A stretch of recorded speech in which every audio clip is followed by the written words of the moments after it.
Les monstres sont parmi nous. L'humain face à la pression sociale. Nous avons tendance à penser que le bien et le mal sont deux réalités distinctes et que seuls des individus foncièrement mauvais peuvent commettre des actes monstrueux. Pourtant, l'histoire et la psychologie nous montrent une réalité bien plus troublante. Des personnes ordinaires, placées dans certaines conditions, peuvent en venir à adopter des comportements inhumains. Comment peut-on passer de la bienveillance à la cruauté? Pourquoi la pression sociale et l'autorité poussent-elles parfois des individus à agir contre leurs propres valeurs? L'expérience de Stanford, ainsi que d'autres études sur l'influence des groupes, offrent des réponses inquiétantes à ces questions. Bonjour et bienvenue sur ma chaîne, Shelba Mindset.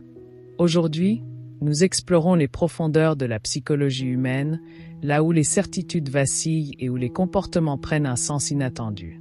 Prépare-toi à découvrir une vérité troublante sur la nature humaine. Il était une fois, dans un monde qui ressemblait au nôtre, des hommes et des femmes perçus comme irréprochables. Des individus animés par des valeurs de bienveillance, d'empathie et de respect.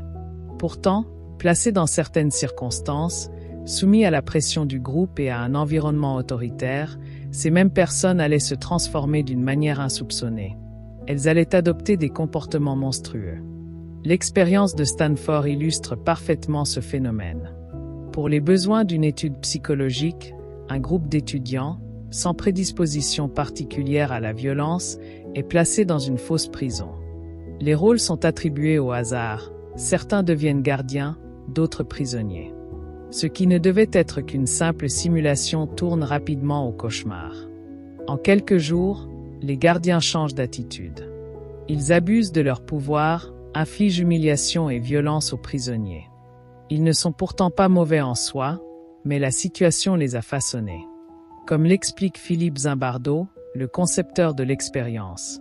Ce n'est pas la personnalité, mais le contexte qui façonne le comportement humain.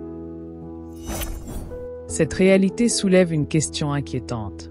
Jusqu'où un individu peut-il aller lorsqu'il est influencé par son environnement? La dynamique de groupe, les règles imposées et la peur d'être rejeté peuvent amener une personne ordinaire à adopter des comportements qu'elle aurait autrefois jugés inacceptables. Progressivement, ce qui paraissait immoral devient une habitude silencieusement acceptée. L'individu renonce alors à son autonomie, justifie ses actes et s'intègre dans un système où l'obéissance à l'autorité prend le pas sur ses propres valeurs. Ce phénomène ne se limite pas aux expériences scientifiques.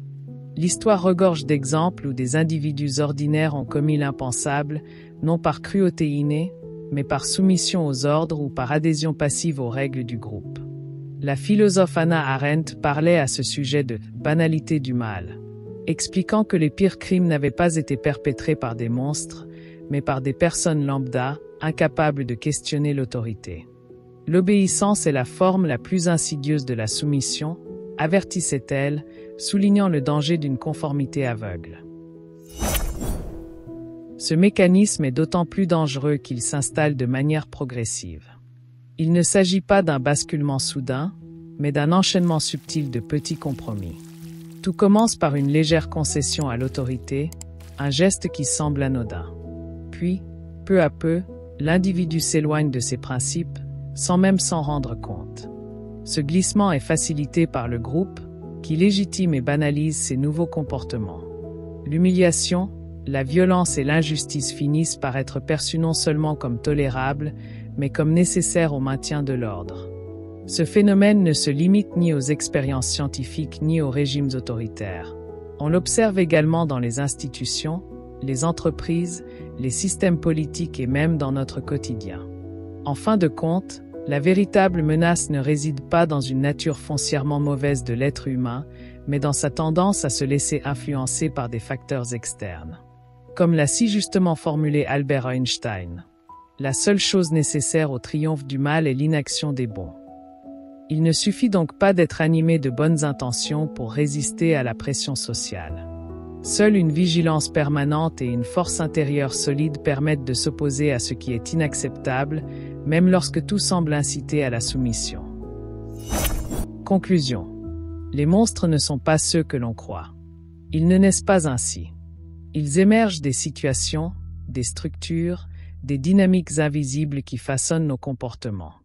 Et si nous ne prenons pas garde, nous pourrions, nous aussi, tomber dans cet engrenage.